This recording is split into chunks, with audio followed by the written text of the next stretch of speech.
Now, Darren and Heather Stewart own Macon Tracks, a business that builds BMX bike tracks around the country.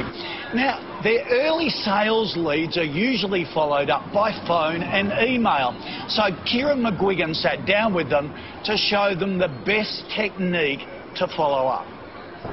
You have a strategy around continually getting to voicemail or people not answering emails. How long do you persist with that, or is there another way to deal with it? Yeah, well, look, voicemail, or what's commonly known as voice jail, can be a real problem for a lot of sales strategies. However, the challenging thing is, or the great opportunity is, that voicemail is a fantastic opportunity to reach prospects, because it allows you to leave a message and they call you back. The question is more about technique. What messages do we need to leave with our prospects so that they want to call you back? So there's a couple of generic tips that I want to leave you with, particularly with voicemail. And one is, don't sell on voicemail. Don't introduce yourself giving war and peace about your company, who you are, what you do, who you've worked for. It is not a pitch. The whole purpose of voicemail is for them to listen and call you back. So you need to change the tone of your voice. A lot of salespeople, when they leave voicemail, sound like 10-year-olds knocking on the neighbour's door, seeing if Johnny can come out to play. You know, hi, we've got a new bike. Yeah, we're really excited about it. That's not the way to play it. With voicemail, you need to sound as if you're the local sergeant from the police station ringing up. You know, change the timbre of your voice. You know, sound slow, paceful. Don't pitch everything. Leave them your name and leave them your number. Hi, it's Kieran McGuigan calling. My number is 0404 852 347. Can you call me back when you get an opportunity regarding this? The regarding element's really important. Okay, it could be regarding the safety of some of the equipment in your area. It could be regarding this. So when they call you back, that's the opportunity then to have the conversation.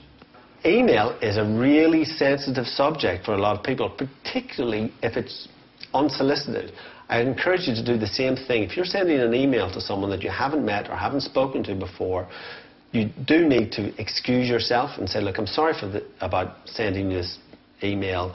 We haven't spoken before, but I thought this was the best way to move forward. You have to do it one-on-one. And it has to, if it comes across as being part of some sort of bulk email, not only will you be listed against various spam filters, etc., but you're actually doing the reverse of what you want to achieve. Now, that can take a little bit of time. So what I'd encourage you to do is to have, if you use Outlook or any sort of contact management system, you can create generic signatures in there. Okay? Part of your signature should be probably about 80% of the email. So you just need to personalize it top and bottom and change a few things, and then you can start sending. And have 5 or 6 different flavors of it so that you can hit a button quite quickly and zap it out. It'll still come across as being personal, but at the same time, it'll reduce your workload. But Darren and Heather believe they need in-house sales help to grow the business, and they want to know when's the best time to hire a salesperson. At which point do we start thinking about employing someone to assist me with this? Okay, it's a great question, and it's a question that troubles a lot of businesses. Often they'll go out and employ salespeople too early in the process or too late. Picking that right moment is important. I would encourage you to start looking at the ads that are in the marketplace now for salespeople in your industry set or market and work in this space. Understand what sort of salary expectations they would have, what type of experience that you would need. And this may be 6 months to a year before you actually need to employ them. But from a budgeting and a planning point of view, you need to understand that if you're going to take on, say, an $80,000, $100,000 salesperson, you're going to need to budget for them not to make any money for you for about maybe 3 to 5 months. You also have to be able to deal with the consequences to them not performing. Let's say you employ someone for 3 months and you have to sack them or let them go. Well, that's 3 months of salary, of hard dollars that you've earned that have brought zero back, and you've got the distinct possibility of having to hire someone else for another 3 months before they make it. So hiring a salesperson who doesn't perform can break your business. It's a really important decision. So first of all, before you hire anyone, okay, you need to own the system.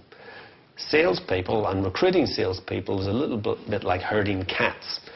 When they all come on board, the chances are very high that they want to do what they want to do because of where they came from. They know how to do it. Salespeople are naturally independent. However, they need to work in your system. So that means you need to own it. And you have to say, I know you've got lots of experience, I know you've done all this before, but for the next 5 weeks, I just want you to do this every day in this way. So sometimes it can be an advantage to recruit someone quite junior, who's got potential, who can grow into your system, rather than trying to renovate someone else's system. So plan early. Obviously bringing people on sooner rather than later can be a good thing if there's a robust system to support them. After the break, finding the low-hanging sales in your own backyard.